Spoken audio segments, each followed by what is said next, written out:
In this video, I'll be comparing the 11-inch 2012 MacBook Air to the new 2012 iPad 3. Let's start off with displays. On the 11-inch MacBook Air, you're looking at a 16:9 display, which is like a widescreen format display, with a resolution of 1366 by 768. On the new iPad 3, we're looking at a 4:3 ratio display. This is not widescreen, with a resolution of 2048 by 1536. And Apple call this a retina display, as it's actually very hard for the human eye to make out individual pixels.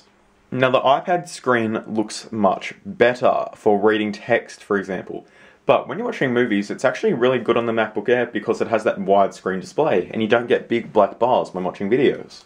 As you can see, the video actually fills the MacBook Air screen, and on the iPad we get black borders on the bottom and on the top. Of course though, as you can see, the iPad screen looks a lot more vibrant and the Air screen looks a lot more washed out. Talking about weight, the iPad 3 weighs in at 652 grams.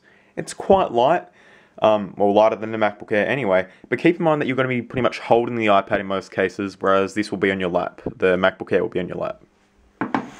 And the MacBook Air weighs 1.08 kilos. We've got two different operating systems on here. On the iPad 3, we're looking at iOS 5.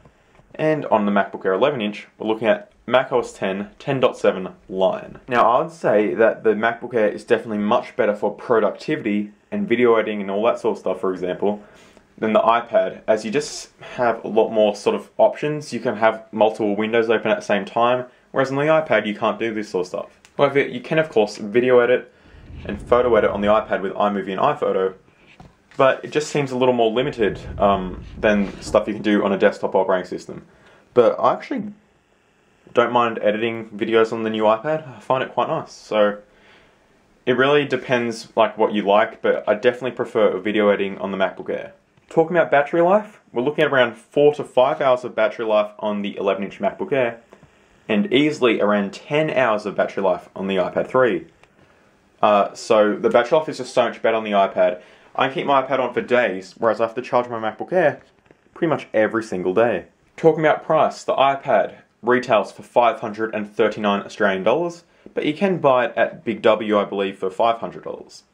The 11-inch MacBook Air starts at $1,099, and this model is the $1,249 model. The base end MacBook Air has a 1.7 GHz processor, Intel Core i5 of course, 4 gigs of RAM, 64 gigs of storage, and the Intel HD Graphics 4000. So the base price of the MacBook Air is $1,100, whereas you can get into the new iPad 3 16GB version for just $500. And the 64 gig model iPad 3, which I have here, I picked up for $758. So definitely for content consumption, magazine reading, movie watching, playing games, and just a general multi-purpose great battery device, I recommend the new iPad. If you need to get serious work on the road and you can't be carrying, a big laptop with you, I'll definitely recommend the new 11-inch 2012 MacBook Air. So that's going to do it for this video. Check out all my other videos on the 11-inch MacBook Air. Check out my iPad 3 review. Follow me on Twitter over at twitter.com/iTechEverything. And soon I'll be getting in the 15-inch MacBook Pro with a Retina display, so make sure you click that subscribe button right above the video, drop a comment down below, and give this video a thumbs up, as I really appreciate it. See you guys in the next video.